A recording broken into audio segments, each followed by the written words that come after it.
Bon, déjà les gars, je vais commencer par merci Vinicius. Merci Vinicius d'avoir fait fermer des bouches.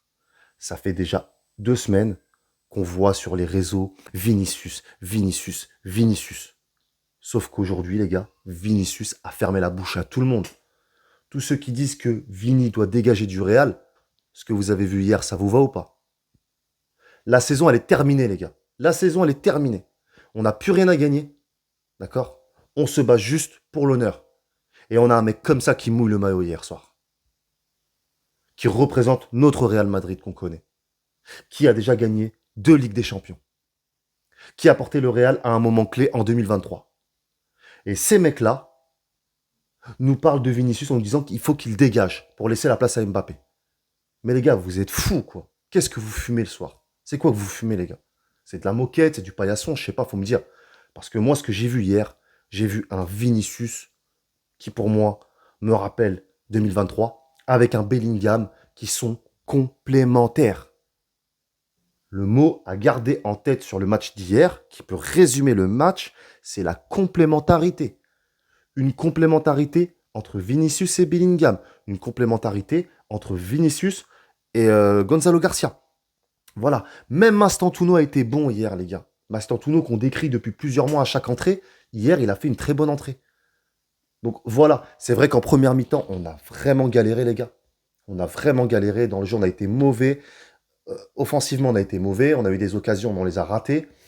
Au milieu, c'était pas ça. Et défensivement, ça a été une catastrophe. Le match de Rudiger hier, c'était de la merde. Il nous a fait du caca hier. Mais j'ai l'impression de toute façon que Rudiger, quand il n'y a pas Asensio à côté de lui, les gars, il sait plus trop où il va. Donc voilà, il y a des mauvaises choses, il y a des bonnes choses dans le match, notamment en deuxième mi-temps. Donc on va en reparler un petit peu, les gars. Voilà, donc le Real s'impose 2-0 face à l'Espagnol. En plus, on était à l'extérieur. Voilà, c'est des équipes qui sont chiantes à jouer. Maintenant, il ne faut pas oublier que l'Espagnol, c'est une des pires équipes offensives de la Liga. On va pas se mentir, les gars, ils mettent très peu de buts. Voilà, et on l'a vu hier, hein, ils ont eu des grosses occasions. C'est pas rentré, c'est aussi parce qu'on a eu un Lunin qui a fait les arrêts décisifs. Et on a surtout eu leurs attaquants qui ont été mauvais dans beaucoup de secteurs du jeu. Mais les gars, avant de parler vraiment du match et tout, je ferais qu'on parle de l'arbitre, s'il vous plaît. Mais déjà, on sait que l'arbitrage, c'est une catastrophe en Liga. Mais cet arbitre-là, j'ai pas regardé comment, je sais plus comment il s'appelle. Mais c'est une catastrophe, les gars. Il ne devrait plus arbitrer la Liga. Mettez-le en amateur. Arrêtez de nous casser les couilles avec ça. Vraiment. Quand tu vois le carton rouge qu'il donne, mais super sévère. Il n'y avait pas carton sur Vinicius, il y avait carton jaune. Voilà. À la limite.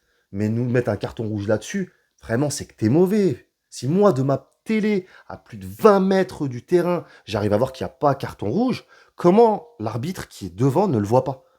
Parce que ça devient impossible. Ça peut plomber une saison. Ça peut plomber la saison d'une équipe. Donc voilà, encore une fois, les gars, arbitre catastrophe, catastrophique, cataclysmique. Mais malheureusement, en Ligue 1, on a l'habitude. Donc ouais, en première mi-temps, on n'a vraiment pas eu un beau jeu. On a eu du mal à imposer notre tempo. On a eu du mal à garder le pied sur le ballon. On avait l'Espagnol qui nous a causé beaucoup de problèmes. Ils étaient à la récupération à chaque fois. Voilà. C'est vrai que ça a été compliqué, mais comme je vous dis, on a eu une grande, grande chance qu'ils n'ont pas été décisifs dans le dernier geste. C'est surtout ça qui nous a sauvés, les gars. On va pas se mentir. On va plus se concentrer sur la deuxième mi-temps, qui pour moi là était prolifique. Voilà, on a Arbeloa qui a fait des changements. Voilà, Gonzalo qui était là. Brahim qui est sorti. Mastantuono qui est entré. Voilà. Et à partir de ce moment-là, ça a tout changé, les gars. Ça a tout changé. Regardez, je vais vous montrer l'action du premier but. Mais regardez Gonzalo où il est placé. Regardez Gonzalo où il est placé. Mbappé, j'espère que tu as regardé le match hier. J'espère que tu as regardé Gonzalo hier. Un mec qui joue peu. Un mec qui joue 20 minutes par mois. Regarde, voilà ton secteur. Voilà où tu dois te situer. Aux abords de la surface, dans l'axe. C'est ça qu'on te demande pour aspirer les défenses adverses. Ce que Gonzalo fait très bien. Mais il n'y a pas que ça qu'il fait très bien. Il fait les retours. Il défend.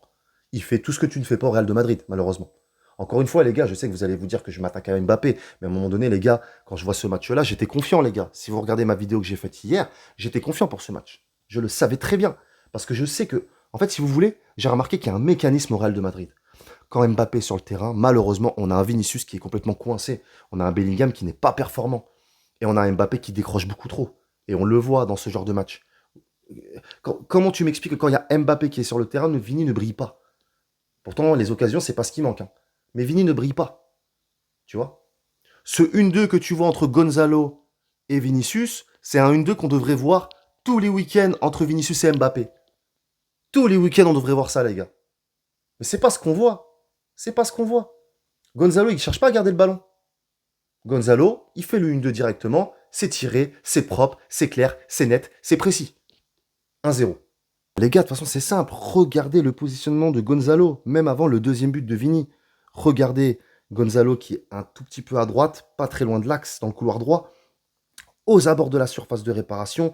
Un défenseur qui est obligé de rester pas loin de lui pour pas le laisser totalement libre, ce qui permet de libérer un défenseur. Ensuite, tu as un triangle qui s'est formé. Enfin, tu vois Vinicius qui joue en 1-2 avec Bellingham. Bellingham qui fait une magnifique talonnade derrière lui. Vini qui tire, et c'est but, les gars. Et c'est magnifique. Et ça, c'est des gestes qu'on retrouve plus beaucoup au Real Madrid, les gars. C'est des gestes qu'on n'a plus l'habitude de voir. Des 1-2 comme ça, de la complémentarité, ça fait vraiment plaisir à voir. Et encore une fois, c'est toujours pareil. C'est toujours quand Mbappé n'est pas sur le terrain. À un moment, je me pose beaucoup de questions, les gars. Je me pose beaucoup de questions. Donc Vinicius nous a fait un match stratosphérique. Vraiment stratosphérique, voilà. Il était libéré, il passait les joueurs facilement, il avait de la vitesse, de la percussion. Ça matchait très très bien avec Bellingham. Bellingham qui faisait les retours défensifs quand il le fallait. Bellingham qui attaquait quand il le fallait, qui était présent pas loin de la surface. Voilà, enfin, ça permutait bien. C'était vraiment cohérent, les gars. Voilà, c'est le maître mot, cohérence. Moi, hier, j'ai aimé le match que j'ai vu. En deuxième mi-temps, bien sûr. Première mi-temps, c'était dégueulasse. Voilà. Et individuellement, beaucoup de joueurs ont fait leur match. Franck Garcia, les gars. Vous savez très bien que Franck Garcia, c'est pas mon joueur préféré. Maintenant, pour moi, Franck Garcia, hier, il a été utile. Voilà. Franck Garcia a été utile. Il a fallu qu'il remplace Mendy. Voilà, Mendy, malheureusement, les gars, qui s'est blessé encore une fois. C'est vraiment pas possible avec Mendy. Ça me fait de la peine pour lui, les gars. Mais il est pas capable, en fait, de jouer 2 matchs d'affilée, Mendy. C'est ça qui est compliqué avec lui. Ça va être très compliqué de le garder. Mais en même temps, il est invendable, les gars. Et moi, ça me fait de la peine. Mais il y a un moment, quand on pourra, il va falloir qu'on s'en sépare de Mendy. Parce qu'il est plus capable, en fait, de jouer 2 à 3 matchs d'affilée sans se blesser. Et on peut pas garder ce genre de joueur, les gars. L'autre fois, je parlais de ça. Je pensais notamment à Mendy quand je disais que nos joueurs blessés qui se blessent tout le temps, à un moment, il va falloir les vendre, quoi. On va pas pouvoir les garder éternellement. Voilà. Un peu comme Carvaral aussi. Malheureusement, comme Militao, qui est très très sujet aux blessures. C'est pareil, Militao, il se blesse très régulièrement, les gars. Comment tu veux caler une saison sur des joueurs dont tu as besoin qui sont toujours blessés? C'est très compliqué. Mais voilà, donc Franck Garcia, dans l'ensemble, a fait un très bon match. Voilà, il a fait les retours quand il le fallait. Il est venu un petit peu faire son rôle offensif. Donc voilà, bon, après Franck Garcia, on peut pas non plus, les gars, lui demander la lune. Mais par exemple, pour être un backup, pour être un remplaçant, pourquoi pas le garder? Je sais pas. Moi, en tout cas, c'est un mec, il se bat pour le maillot. C'est peut-être pas le meilleur de l'équipe, mais il se bat pour le maillot, les gars. Je préfère un mec comme ça, qui n'est peut-être pas le meilleur de l'équipe, mais qui, quand lui rentre sur le terrain, donne tout, donne sa vie. Train d'Alexander-Arnold, beaucoup de beaux centres, beaucoup de belles passes. Il a fait les retours défensifs. On voit qu'il essaie de s'améliorer un peu sur cet axe-là défensif. Donc il a été bon. Rudiger, pardon, cataclysmique. J'ai pas aimé son match du tout, les gars. Il était plus porté sur faire des fautes et attaquer les joueurs que de toucher au ballon. Donc ça m'a dérangé. Voilà. Hussein, ça a été dans l'ensemble. Il n'a pas fait un très bon match, mais il n'a pas fait non plus un mauvais match. Valverde, bon match aussi. Mais regardez, ce qu'on peut voir aussi, c'est qu'en première mi-temps, on avait beaucoup plus de milieux qui devaient remonter parce qu'on n'avait pas de neuf. Voilà, donc Mbappé ne jouait pas, Gonzalo n'était pas là, donc à un moment donné, Arbeloa s'est dit, bon, là il va me falloir un neuf pour marquer. Et c'est ça qui a tout décanté, les gars, je vous mens pas, c'est dès que Gonzalo est rentré en jeu, ça a décanté la situation. Donc quand je vous dis qu'il nous faut un neuf dans cette équipe, je vois pas en quoi c'est bien de vendre Gonzalo. Je vois pas en quoi c'est bien. Le mec, à chaque fois qu'il rentre, regardez ses statistiques, à chaque fois qu'il rentre en jeu, il joue quasiment pas, il a des bêtes de stats, que ce soit les passes décisives, que ce soit les retours défensifs, que ce soit les buts qu'il a mis. Je sais plus il a combien de buts, les gars, il a plus d'une dizaine de buts.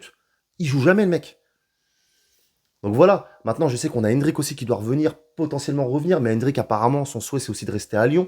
Voilà, pourquoi pas avoir plus de temps de jeu à Lyon, etc. Donc on pourrait continuer à le prêter à Lyon et pourquoi pas le vendre derrière, garder un Gonzalo.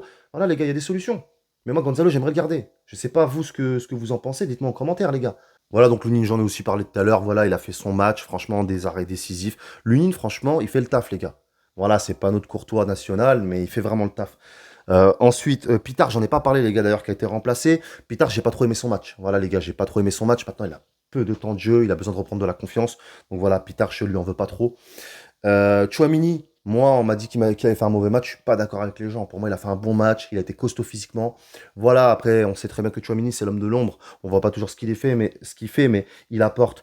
Brahim Diaz, j'ai pas aimé son match, les gars. Voilà. Il a eu vraiment une vraie action franche dans le match où il a failli planter, mais c'est tout. Pour moi, Brahim, j'ai l'impression vraiment que c'est un bon backup en fait.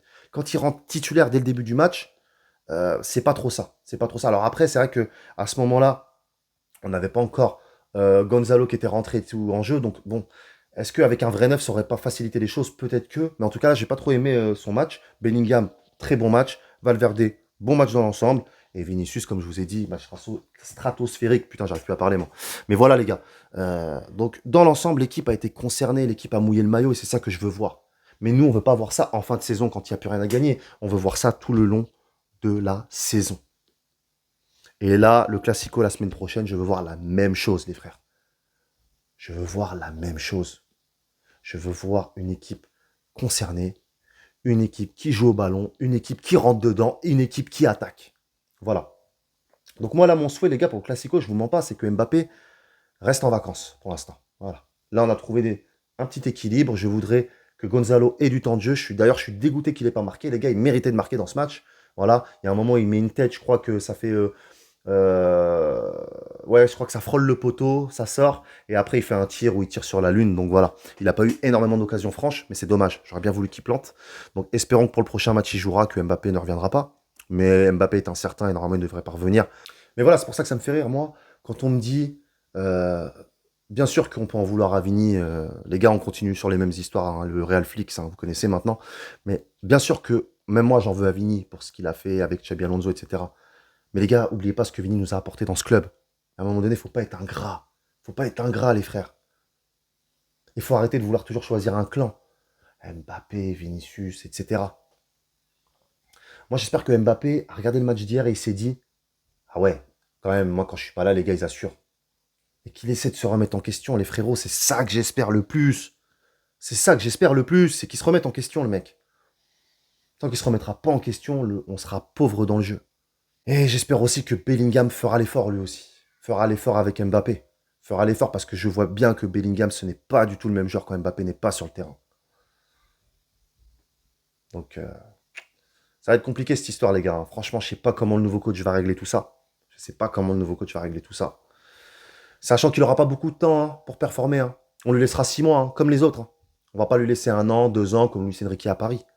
On va lui laisser 6 mois maximum, les gars. Donc s'il ne performe pas au bout de 6 mois, avec le chantier qu'il a en plus, avec une nouvelle équipe qui va, entre guillemets, être reconstruite, avec un Nico Pass qui va revenir, voilà, avec des joueurs qu'on va acheter, il va falloir qu'il redémarre un petit peu de zéro, on va dire. Comment veux-tu faire, toi, avec des joueurs qui s'entendent pas? Ça va être compliqué. Et il aura que 6 mois pour le faire. Donc bon, c'est pas de bon augure. Maintenant, on est content quand même. On a vu un beau visage. On espère que ça va durer pour les derniers matchs, notamment pour le Classico, les gars. Voilà, je veux surtout pas perdre ce Classico. Je sais que les Barcelonais nous attendent au tournant. Nous aussi, on les attend au tournant. Et je sais qu'on peut gagner ce match. Donc voilà l'équipe. Écoutez, je ne vais pas parler plus que ça. Il n'y a pas grand-chose à raconter de plus sur ce match. Voilà. Donc, je vous souhaite une excellente soirée. N'hésite pas à liker la vidéo si tu as kiffé, à t'abonner si tu n'es pas encore abonné à la chaîne. Et on se retrouve bientôt pour une prochaine vidéo. Ciao, ciao l'équipe.